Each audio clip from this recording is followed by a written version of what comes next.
Hello dear students, welcome to K2 classes. We have started class 6th science 15 chapter or according to the new syllabus 11 chapter air around us.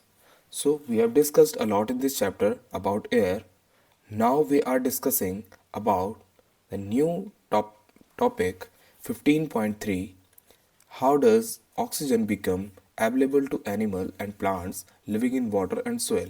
ठीक है, कैसे oxygen क्या होती है available होती है animal और प्लांट्स के लिए जो भी लिविंग जो क्रीचर्स हैं, ठीक है, वाटर में और सोयल में. ठीक है, वाटर और सोयल में कैसे एनिमल और प्लांट्स के लिए क्या होती है ऑक्सीजन अवेलेबल होती है उसको हम समझेंगे. एक्टिविटी 5 आपको कहती है कि take some water in the glass or metal container. Take some water in a glass or metal container. Take some water in a glass or metal container. Heat it slowly or on a tripod stand well before the water begins to boil. Look carefully at the inner surface. ठीक है, अब आपने क्या करना है, आपने कुछ water लेना है ग्लास में और उसे या तो मेटल कंटेनर में रखना है. अब इसको थोड़ा थोड़ा गर्म करना है आपने. Heat it slowly on a tripod. ठीक है, आपने क्या करना है, इसे थोड़ा थोड़ा गर्म करना है हल्का सा. तो आप क्या देखते हो कि उससे कुछ बबल्स उठने लगे हैं. ठीक है, जब ये बॉयल होना स्टार्ट होता है उससे पहले आप देखेंगे कि इसके नीचे कुछ कुछ बबल्स से बन जाते हैं. लेयर पे देखेंगे आप नीचे बॉटम में इस तरह से देखो बबल्स क्या हो रहे हैं, फॉर्म हो रहे हैं. ठीक है, इसकी सरफेस पे. अब इसके बाद on the container. These bubbles come from the air, dissolve in water. When you heat the water to begin with, the air dissolve in it escapes. ठीक है, जब आप इन बबल्स को देखोगे ये क्या है, comes from the air dissolved in water. ये कहाँ से आ रहे हैं ये बबल्स, ये बबल्स आ रहे हैं जो कि पानी में जो एयर डिजॉल्व है. आपको पता है कि जो एयर होती है वो वाटर में भी डिजॉल्व होती है. ठीक है, तो ये जो बबल्स हैं जब हम उसको हीट करना स्टार्ट कर रहे हैं बर्तन में तो क्या हो रही है, वो बबल्स के फॉर्म में वो एयर हमको दिखाई दे रही है. ठीक है, अब जैसे ही हम उसको गर्म करते हैं तो वो जो एयर उसके अंदर होती है वो क्या करती है, वो बाहर निकलना स्टार्ट कर देती है. ठीक है, वो बाहर निकलना क्या करती है, स्टार्ट करती है, जिसकी वजह से हम क्या है हम उसको बबल्स की फॉर्म में क्या कर पाते हैं, देख पाते हैं. ठीक है, as you continue heating the water itself turns into vapour and finally begin to boil. ठीक है, जैसे ही हम कंटिन्यू करते हैं हीटिंग को, लगातार हीटिंग करते रहते हैं, the water itself turns into vapour and finally begins to boil.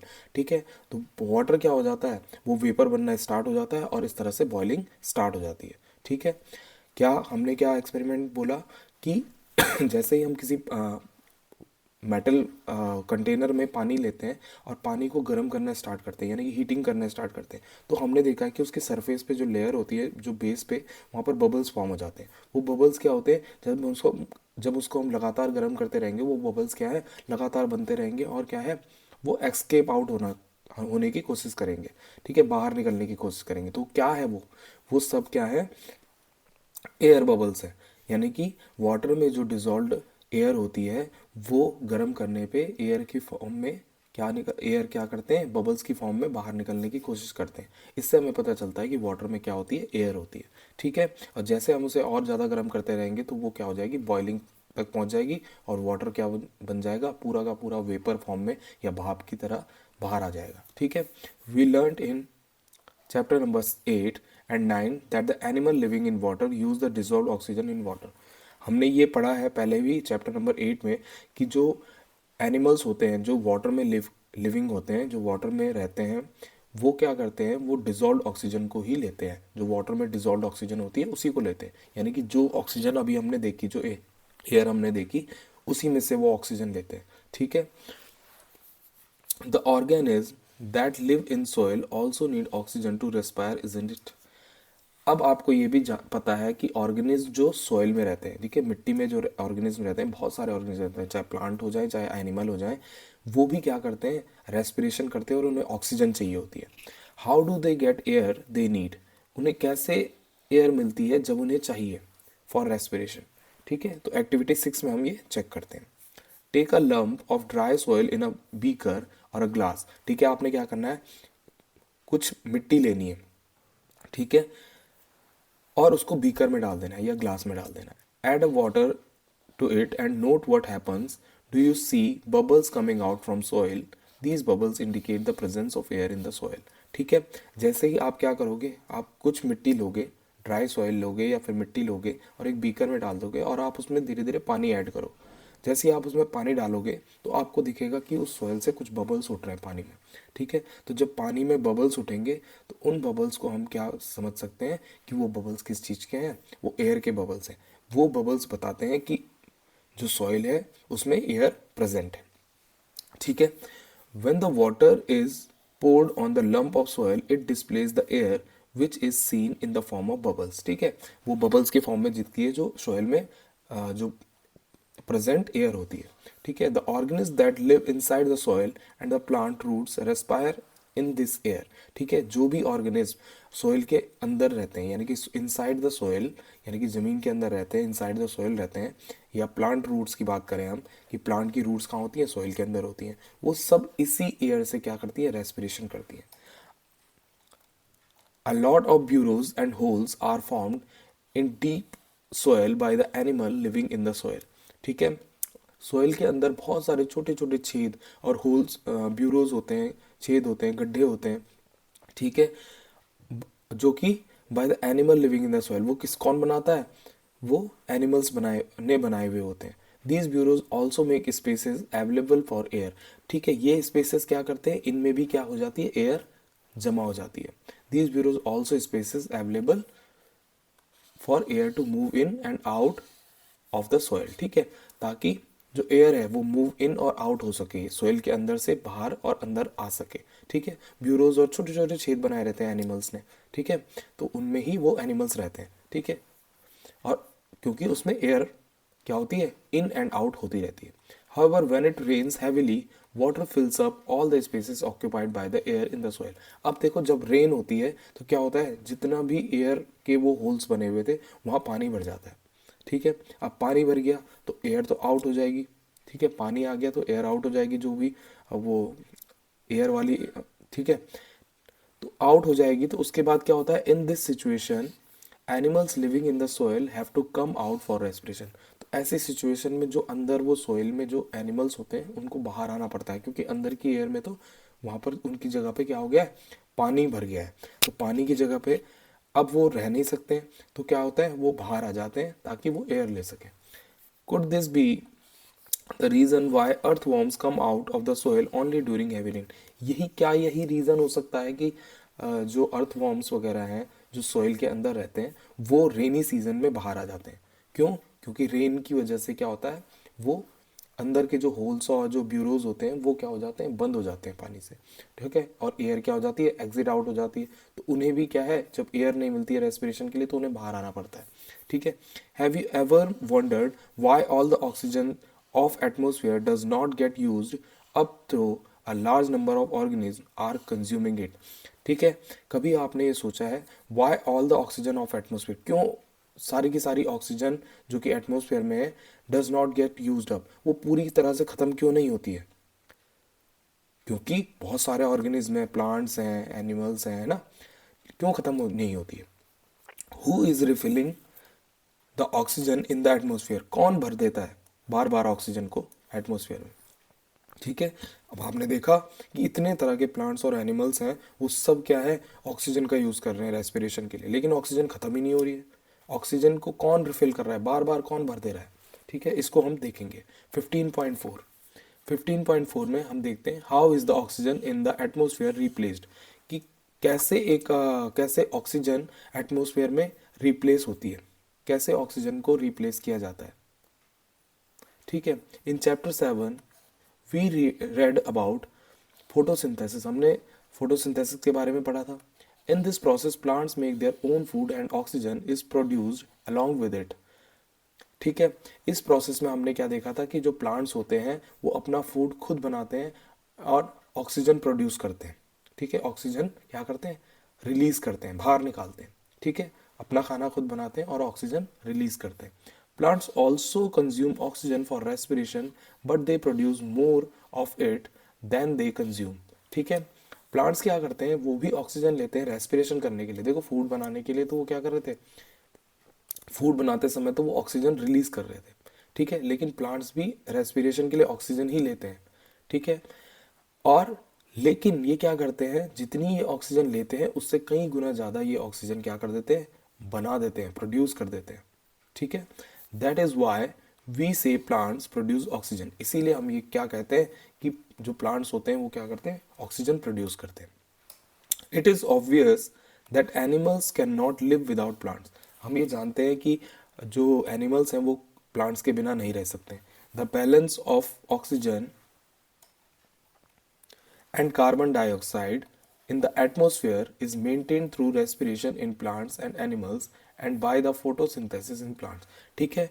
जो क्या है, बैलेंस है किसका, ऑक्सीजन और कार्बन डाइऑक्साइड का। एटमॉस्फेयर में जो बैलेंस है ऑक्सीजन का और कार्बन डाइऑक्साइड का वो मेंटेन रहता है respiration in plants and animals, ठीक है, by the photosynthesis in plant. जब फोटोसिंथेसिस ऑफ प्लांट होता है उस समय वो प्लांट क्या करते हैं, ऑक्सीजन रिलीज करते हैं। तो और बाकी क्या है, एनिमल्स क्या देते हैं उसे, कार्बन डाइऑक्साइड देते हैं फॉर मेकिंग फूड, ठीक है। कार्बन डाइऑक्साइड एनिमल्स देते हैं प्लांट को, और प्लांट क्या रिलीज करते हैं, ऑक्सीजन रिलीज करते हैं। तो इस तरह से क्या है, बैलेंस बना रहता है, ऑक्सीजन देना और उसको कार्बन डाइऑक्साइड वापस देना प्लांट को, ठीक है। इससे क्या होता है, हमेशा ऑक्सीजन रिलीज होती रहती है और ऑक्सीजन एटमॉस्फेयर में बनी रहती है।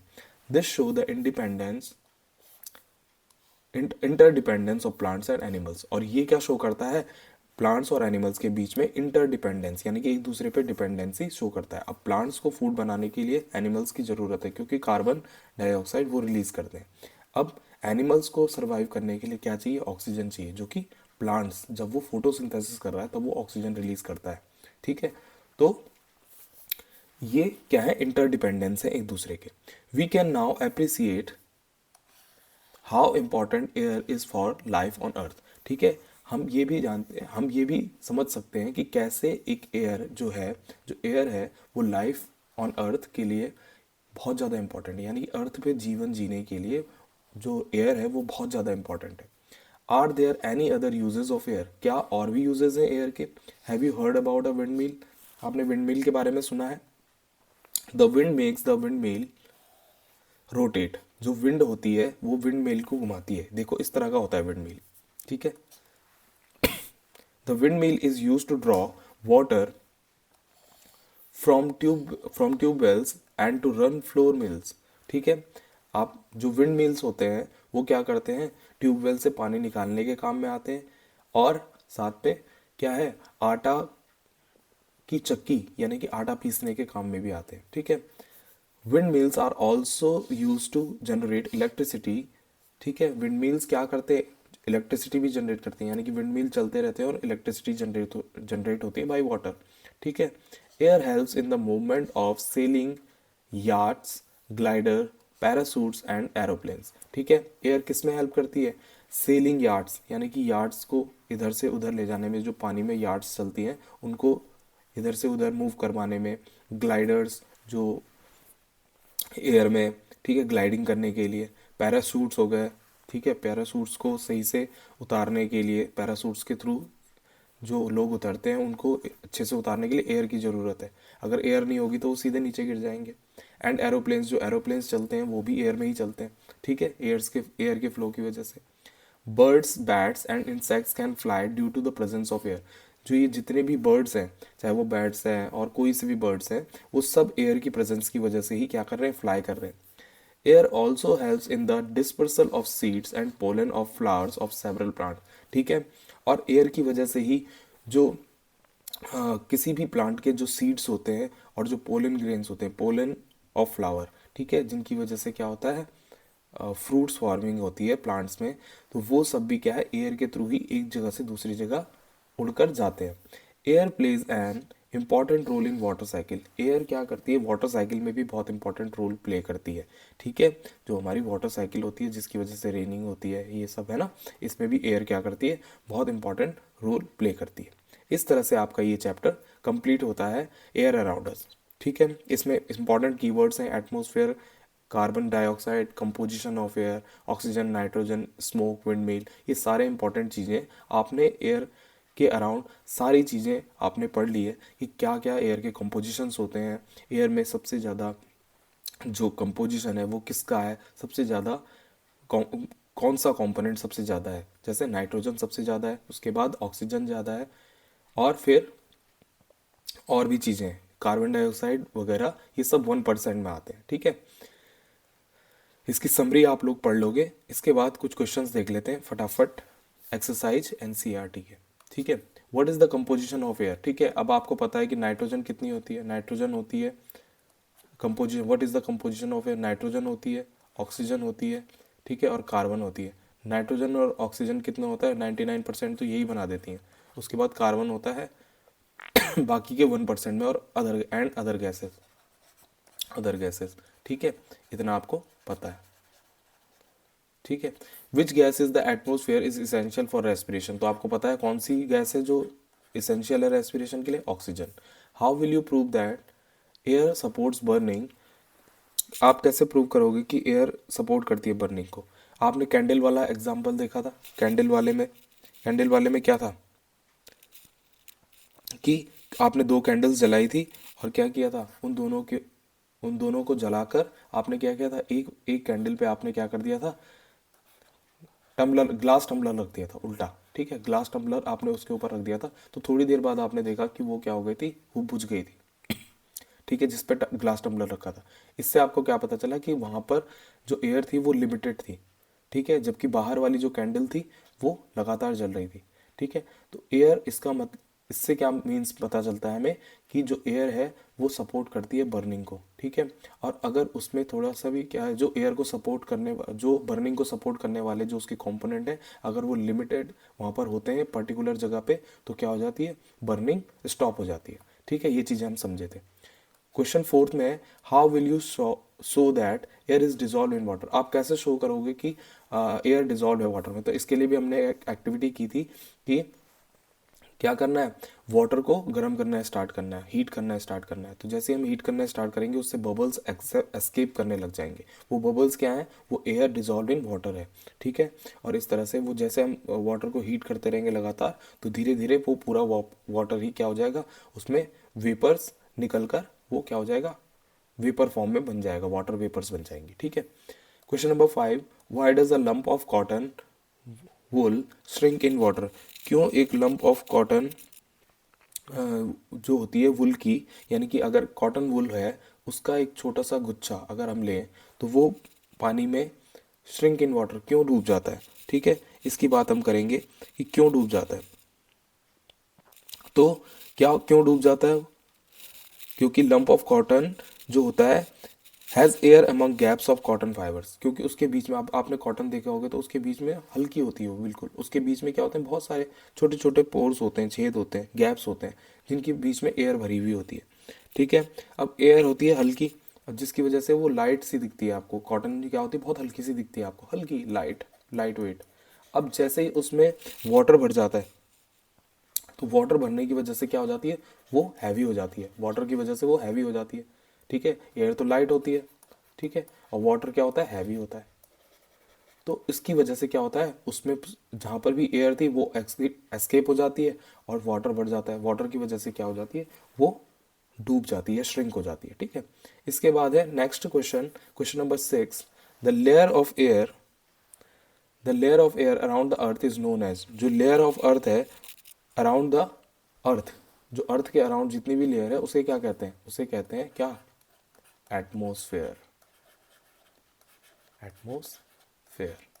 ठीक है, नेक्स्ट क्वेश्चन नंबर 7 है, the component of air used by green plants to make their food is.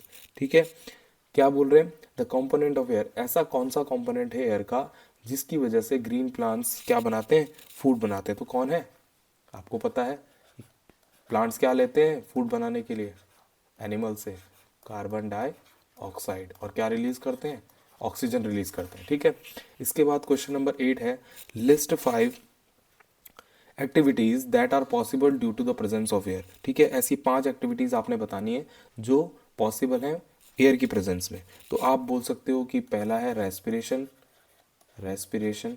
ठीक है, दूसरा आप बोल सकते हो फोटोसिंथेसिस, फोटोसिंथेसिस ऑफ प्लांट, ठीक है, फोटोसिंथेसिस ऑफ प्लांट। तीसरा आप बोल सकते हो wind mill, power generation of wind mill, power generation यानी कि जो भी पावर जनरेट करती है, ration of wind mill, wind mill. और आप बोल सकते हो burning of fuel, burning of fuel. अब बर्निंग तभी तो होगी जब एयर होगी, बर्निंग ऑफ फ्यूल, ठीक है। हमने देखा ना कि एयर कितनी इंपॉर्टेंट है फ्यूल बर्निंग के लिए, ठीक है। और आप बोल सकते हो पॉलिनेशन, फाइव पॉलिनेशन, ठीक है, यानी कि जो पोलन ग्रेन्स जो उड़ रहे हैं, ठीक है, पॉलिनेशन उनको बोलेंगे, वो भी एयर के थ्रू हो रहे हैं मूव, है ना। तो आपने 5 लिख दिए, और भी हैं बहुत सारे, जैसे एरोप्लेन उड़ना, ठीक है, एरोप्लेन वगैरह हो गया, एरोप्लेन फ्लाई, एरोप्लेन फ्लाई, ठीक है। ये सब क्या है, ये प्रेजेंस ऑफ एयर की वजह से ही है। क्वेश्चन नंबर 9 क्या है आपका, how do plants and animals help each other in the exchange of gases in the atmosphere, ठीक है। कैसे जो प्लांट्स और एनिमल्स होते हैं वो हेल्प करते हैं एक्सचेंज ऑफ गैसेज में इन एटमोसफियर, ठीक है, वो कैसे एक्सचेंज ऑफ गैसेज करते हैं। तो आपको पता है कि जो प्लांट होते हैं वो डे लाइट में यानी कि दिन में क्या बनाते हैं, फूड बनाते हैं अपने लिए, फूड बनाते हैं। अब फूड बनाने के लिए वो क्या लेते हैं, वो लेते हैं CO2 यानी कि कार्बन डाइऑक्साइड, ठीक है। और रिलीज क्या करते हैं, ऑक्सीजन रिलीज करते हैं, ठीक है। और प्लांट्स क्या करते हैं, और जो एनिमल्स होते हैं, एनिमल्स क्या करते हैं, एनिमल्स वो कार्बन डाइऑक्साइड रिलीज करते हैं और ऑक्सीजन लेते हैं, ठीक है। इस तरह से क्या है, ये साइकिल बनी रहती है, ये साइकिल बनी रहती है, ठीक है। तो इस तरह से हमने सीखे, एनसीईआरटी के एक्सरसाइजेस भी की हमने, और इजी हमारे लिए हो गया था क्योंकि हमने बहुत अच्छे से इसको डिस्कस किया था। सो एयर अराउंड अस जो चैप्टर है हमारा कंप्लीट होता है इसके साथ, और नेक्स्ट वीडियो हमारा जरूर आएगा इसके बाद। तो हम क्या करेंगे, आगे के और चैप्टर्स जो भी इसके पहले के चैप्टर्स जो रह गए हैं उनको भी हम देखेंगे, और एक कंपैरेटिव वीडियो बनाएंगे सारे चैप्टर्स का, एक क्वेश्चन मेकिंग हम क्या करेंगे, तैयार करेंगे, ताकि आपकी फाइनल के एग्ज़ाम्स के लिए तैयारी हो जाए। सो आज इसमें इतना ही करते हैं। Till then keep studying, keep enjoying, have a good day, bye bye.